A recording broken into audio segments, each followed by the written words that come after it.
What's up, guys? It's Benny. Polling has found that Stephen A. Smith would do very well in a Democrat primary. He's, of course, an ESPN commentator, hot take artist who appears regularly on Fox News. It's wild. I've been on Fox and been asked about Stephen A. Smith being the presidential contender for the Democrat Party. I got to tell you, man, I mean, he probably would do really well, but he just answered a number of questions as to what he's going to do in 2028. We thought it was interesting. Stephen A. Smith, the reason why people think he should run for president is because Democrat options are kind of garbage.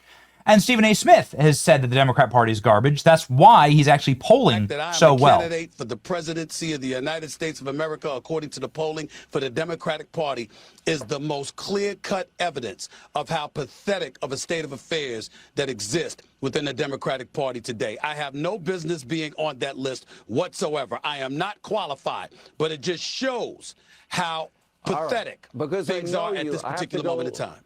Please interrupt more, Sean. Okay. Stephen A. Smith just went on a heater against people who would potentially run for president as Democrats. Newsom, crime, homelessness, affordability, environment, debt. We see what's happening in California. Good luck with that. Kamala Harris, we saw what happened during the election. Nobody's letting that go. Pete Buttigieg, I said on Real Time with Bill Maher, he doesn't move us. It's just that simple. AOC, clip of her in Munich is one of the most embarrassing videos I've ever seen. They're going to hold that against her forever. So Stephen A. Smith, cooking, saying, yo, this is a very bad, very, very bad slate for the Democrats. And that's what leads a lot of people to think like, well, dude, you're going to run. And he's polling well. It's very much a Trump style story, isn't it? You know, President Trump said he wasn't going to run until he ran. President Trump cuts his teeth in TV and is like a big time TV celebrity personality. There's not that many of them kind of left, but, you know, I think it's going to be YouTubers, quite frankly, who will take over the space and run the world. But here we are. Will you run for president in 2028? Asks Sean Hannity during an interview. Here's my big question. Yeah. 2028's coming pretty quick. Yeah. If you had to pick,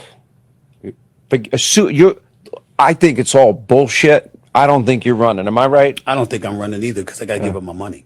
You don't. Yeah, you want to. I ain't giving up my money. You want a plane, Sean? I ain't giving my money. I got it. I can tell you right now. Let me put the presidential aspirations to bed. From if I have to give up my money, it's not happening. Here's my big question. Yeah. Okay. 2028's coming. If I have to give up my money, it's not happening.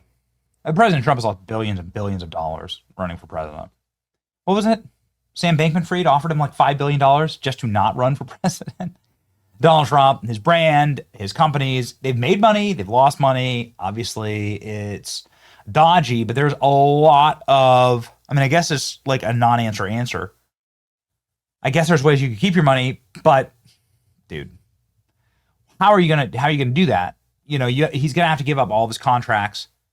Donald Trump kind of famously had to give up The Apprentice. This is like a pretty rich contract. And Stephen Smith has $100 million contracts that he signed. So is he going to give that up? Stephen A. Smith has also come out and endorsed a Republican for president in 2028. It's kind of wild. Just a reminder that we appreciate people who have good faith conversations.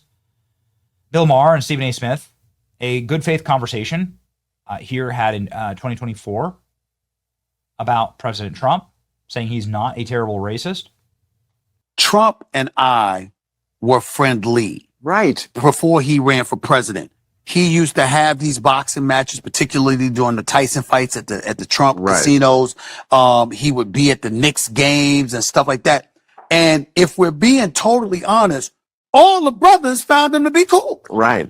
They found him to be very cool. So let's be clear, because he knew his sports, all right? He would say what he feel. Right. He bucked the establishment, which we loved. And we gravitated to that, and obviously he was. And also, he was a certain. So, it's very interesting. Stephen A. Smith has defended President Trump. Stephen A. Smith has said nice things about President Trump, and now he's saying he'd vote for Marco Rubio. Well. Who will Stephen A. Smith vote for president in 2028 if he's not running? Names of 3 people in your head right now that you'd vote for president. You won't like it. You won't like it. I don't care. I'd vote for Westmore. You told me governor that. of Maryland. I'd vote for Josh Shapiro, governor of Pennsylvania. Mm-hmm. I'd vote for Marco Rubio. Okay. Talk about, what is it about Marco?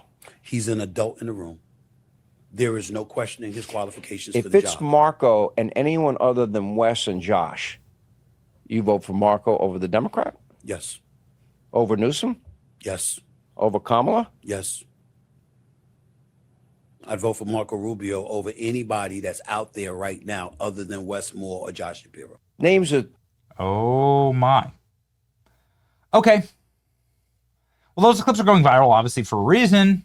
Stephen A. Smith has been blasting Kamala Harris, obviously somebody who's been using his position in order to thin out the Democrat prospects. I mean, he's a Democrat, right? Somebody who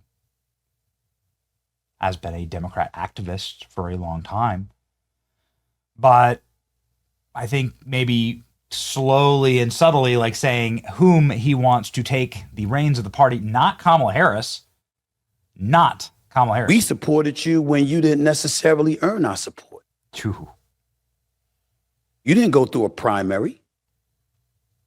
You didn't scallivant around the country earning our vote, knocking door to door. You didn't do that. You bypassed the primary.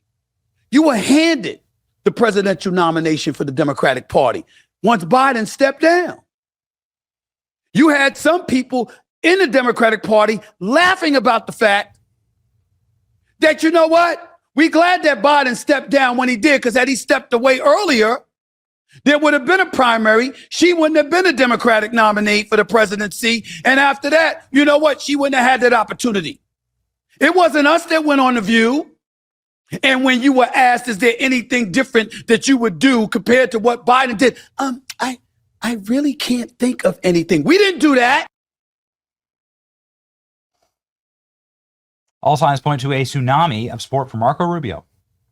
Wild. President Trump saying, asking his donors, who do you want, Marco or JD? Apparently all of his donors said Marco.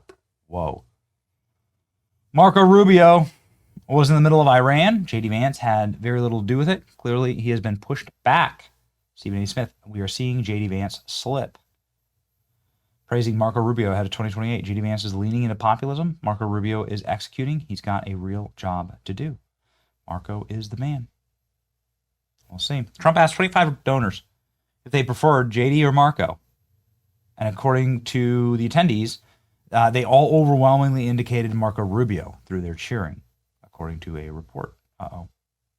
Iran war elevates Marco Rubio. And look at that. Yikes. Look at that. Skyrocketing. Presidential nomination. JD Vance down 12 points. Marco Rubio up 14 points. 26%. Hey-o. We'll see, ladies and gentlemen.